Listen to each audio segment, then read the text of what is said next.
और बीजेपी की तरफ से प्रेस कॉन्फ्रेंस की जा रही है, सीधे सुनवाते हैं।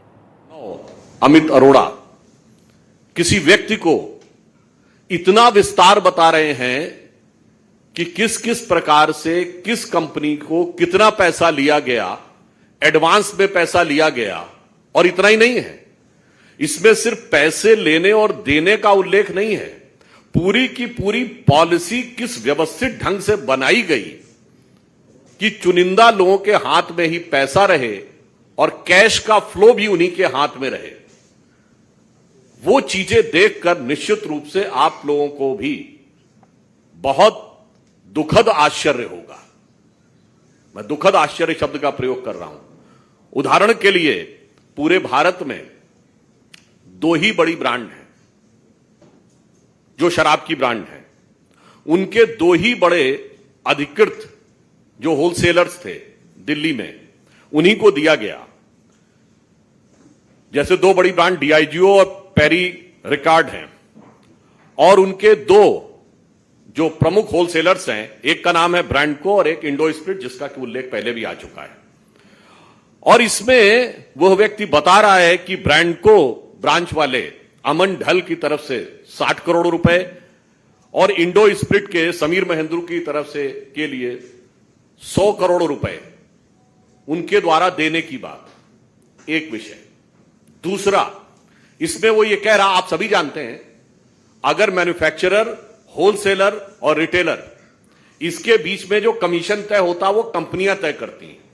भिन्न भिन्न रिटेलर्स का कमीशन अलग अलग परिस्थिति के अनुसार तय होता, ताकि उसमें एक स्वस्थ व्यावसायिक प्रतिस्पर्धा, यानी एक हेल्दी बिजनेस कंपटीशन बना रहे। पर वो बता रहा है कि पहली बार ऐसा हुआ है कि कमीशन सरकार ने तय किया। और वो ये भी बता रहा है कि कमीशन किसका तय किया? होलसेलर का। देखिए, एक महत्वपूर्ण बात यह है कि मैन्युफैक्चरर के लिए पैसे का इनपुट अधिक होता है, क्योंकि उसे इंडस्ट्री लगानी पड़ती है, चलानी पड़ती है। रिटेलर को दुकान रखनी पड़ती है। होलसेलर जो है वो तो एक प्रकार का इंटरमीडिएट व्यक्ति होता है, उसका कमीशन, यानी होलसेलर जो है वो पूर्णतः कमीशन के आधार पर चलता है, और सर्वाधिक कमीशन उसका, और वह भी सरकार के द्वारा तय। और इसमें वो ये बता रहा है कि कमीशन लेने का औचित्य और आधार क्या था और किस प्रकार से वो पैसा लेकर बाकी लोगों को दिया गया। और इतना ही नहीं, यह भी दर्शा रहा है कि शराब के इस घोटाले के आधार पर लिए गए पैसे का गोवा और पंजाब में भी चुनावों में उपयोग किया गया। और इसके अतिरिक्त यह भी उसने बताया कि 5-5 करोड़ रुपए तक की फीस मिनिमम निर्धारित की गई। और यह वो हम नहीं बोल रहे हैं, जो अवेलेबल वीडियो है आज, जो दिल्ली में सर्कुलेटेड है, उसमें वो कह रहा है कि 5 करोड़ इसलिए रखा गया कि छोटा मोटा प्लेयर आने ना पाए। जिनके पास 80% बिजनेस है उनको 5 करोड़ देने में कोई समस्या नहीं होगी, जबकि मूलतः यह पॉलिसीज जब अन्य राज्यों में बनाई जाती हैं तो इस आधार पर बनाई जाती हैं कि छोटे छोटे व्यापारियों को भी काम करने का मौका मिले और प्रतिस्पर्धा करने का भी मौका मिले। अब ये स्ट्रिंग देखने के बाद एक बार मैं पुनः याद दिलाना चाहता हूं, ये वही व्यक्ति हैं अरविंद केजरीवाल जी, भारत के इतिहास के एकमेव व्यक्ति जिन्होंने संवैधानिक पद पर कहा था कि अगर कोई तुमसे पैसा मांगे तो स्टिंग बना लेना, हम उस स्टिंग के आधार पर ही कार्रवाई कर देंगे।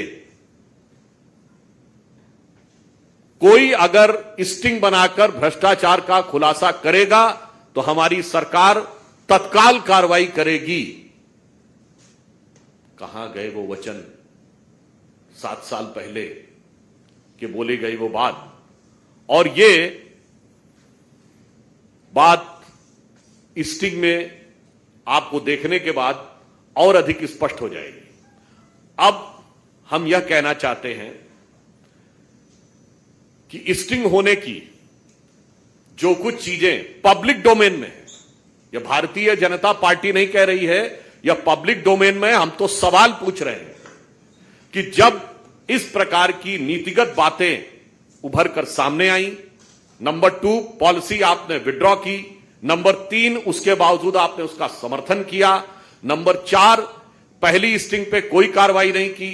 नंबर 5, आपने उसके बाद स्टिंग पर कोई कार्रवाई नहीं की है। और आपके आंदोलन के पितृ पुरुष अन्ना जी भी इस पर आपके बारे में लिख चुके हैं। पर मेरा मानना है कितना चरित्र बदलता चला जाता है। मैं ये कहना चाहूं कि सत्ता का जो नशा है, जिसमें आज आम आदमी पार्टी सवार है, उसने उसके चरित्र को जितना बदला है, भारत की राजनीति में शायद 7-8 वर्ष के कालखंड में किसी पार्टी का इतना चरित्र बदलते हुए नहीं देखा।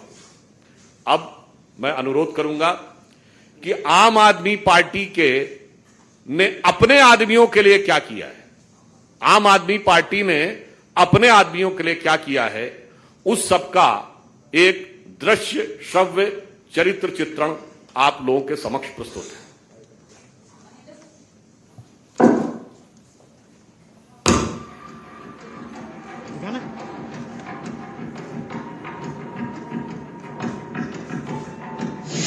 तो दिल्ली में जो था ये ब्रेड को अनुमति मिल रहा है, उसके बाद दिमाग स्प्रेड वाला मामले वाले ऐसा उन्होंने क्या बताया, आप बताएगा कि जर्मनी ऐसा है इंडो स्प्रेड वाला तो 100 करोड़ में मंदिर बैठे हैं, वो तो कहते थे 100 मेरी ज्वाइनिंग की है, 100 मेरी ज्वाइनिंग की है, ठीक है, वो तो सब कोई बोलते थे कि सबसे बड़ा धंधा उसी के पास था।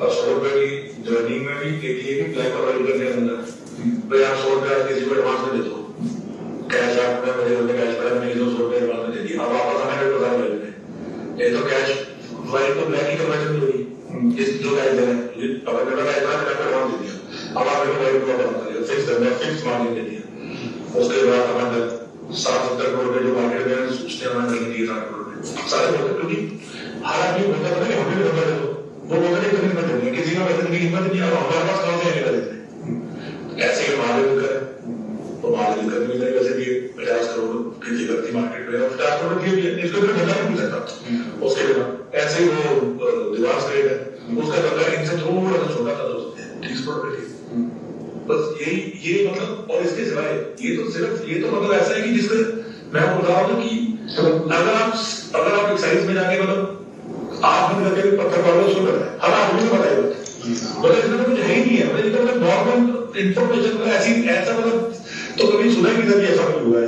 तो अमरनाथ पंजाब में अमरनाथ और एक नाम दो आदमियों को 10,000 करोड़ रुपए का धंधा, 2 आदमियों को दे दिया, कैसे दे दिया आप लोगों को हटाने का पॉलिसी, एक शहर में 6 करोड़ कंपटीशन क्या करता है, अगर एक दुकानदार में या एक रेस्टोरेंट में खरीदनी है 6 दुकानें हैं तो उसको तो फायदा मिलेगा ना, क्यों नहीं 2 आदमियों को, मतलब कोई रीजन तो बताओ कि ये 2 आदमी क्यों करेंगे, आप क्यों नहीं देते हर शहर में 2 आदमी को, ताकि कंपटीशन कस्टमर के लिए तो कंपटीशन ज्यादा अच्छी बात है, आप नॉर्मली लोग करते हैं कंपटीशन के लिए, तो आप मेरा रिस्ट्रिक्शन क्रिएट करो, ऐसी रिस्ट्रिक्शन क्रिएट करके 2 आदमी को समझ दे दिया, आज की डेट में हम डल और अगर ज्वाइंट पंजाब में जिस भी टेलर का बंदा करवा सकते हैं, जिसको नाम आ जाए उसकी नाम कर देगी, वो ज्यादा पैसे कर देगा।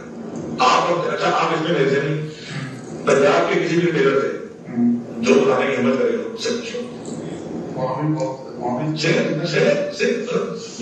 जब हिसाब किताब सब कुछ सेम है तो चेंज कैसे होगा, सब कुछ सेम है उसके अंदर, ये तो बड़ा हमारा भी पैसे नहीं बताते थे। मेरा नाम मेरा दिनेश हो जाता था, अब लोग मेरे को लोग दिनेश अरोड़ा बोलते हैं, मेरा नाम अमित अरोड़ा ही अमित अरोड़ा, मैं दिनेश अरोड़ा नहीं, मेरे को कोई हैदराबाद का धंधा नहीं मिला, 1% का भी धंधा नहीं मिला, मेरे पास रिटेल का धंधा जो मैंने हाई कोर्ट से मेरे को मिला है, high court Delhi high court से कोई जीत के लेके आऊंगा, मेरे पास कोई और बिजनेस नहीं था। अब मैंने नाम डाल दिया तो क्या मैं एक बारी लग गई, मैंने जब भी इसकी पॉलिसी बनाने में तो सारा काम जो है विजय नायक का था, संदीप नेहरू का था, अमन धलका था, मैडम चड्डा का था, और एक अरुण पिल्लई नाम का ये जो अमन नाला विंडो है, और जो स्क्रीन विंडो स्पिरिट है, मैडम चड्डा आगे लिखकर है, और जो ये है क्या कहते हैं अरुण पिल्लई है, बना कितना होता है अगर कोई बता ड्रग्स की बेचे तो जगह देखना 10 करोड़ में भी लगाए होंगे और 150 करोड़ में करवाए हैं अभी तक, और ये सारा सिर्फ ये पैसा कमाने का तरीका नहीं था, ये और तरीका था। क्या किया 100 करोड़ का एडवांस दे दिए कैश में, इन्होंने 100 करोड़ अपने इलेक्शन में लगा दिए, कहीं भी पंजाब में इलेक्शन में लगा दिए, गोवा में लगा दिए। लेकिन अब जब वो पैसा वापस आ रहा है, पहली पॉलिसी है जिसके अंदर लिख दिया कि इस पैसे को आपको 12% लेना ही पड़ेगा, नहीं तो क्या होता है डिस्ट्रीब्यूटर और एक रिटेलर का या डिस्ट्रीब्यूटर और एक कंपनी का रिलेशनशिप वो दोनों आपस में ट्रेड करते हैं। अगर आप टीवी के डिस्ट्रीब्यूटर हैं तो कोई सरकार थोड़ी चाहती है कि किस तरह पैसा ट्रेड हो, ये तो उन्होंने डिसाइड कर दिया, 12% फिक्स कर दिया। अब एक आदमी 10 करोड़ रुपए लगाए और हर महीने 10 करोड़ रुपए पाए, ऐसा धंधा तो मैंने तो आज तक जिंदगी में दिखा नहीं हो सकता कि ऐसा ये तो सिर्फ वो जो वैल्यूएशन होता है पेटीएम बन गया जी, तो पेटीएम ने 1000 करोड़ लगा दिया और वही चीज चल रही है। अगर ये चलता है कल तो ये हजारों करोड़ रुपए का फ्रॉड था। ये तो सरकार के बीच में पता चल गया, मतलब इतना ओपन फ्रॉड था कि एक्साइज के पीएम को पता है क्या होगा। मतलब इन्होंने क्या किया, सारी दुनिया को मार दिया और सिर्फ कुछ लोगों को जिंदा कर दिया। सारे रिटेलर्स पुराने मार दिए बेचारे, सारे लोगों को मार दिया। तो हाई लगी थी तो सारे जो नहीं चर्चा भी नहीं, पहले एक बार सोचो, वो भी बताता हूँ।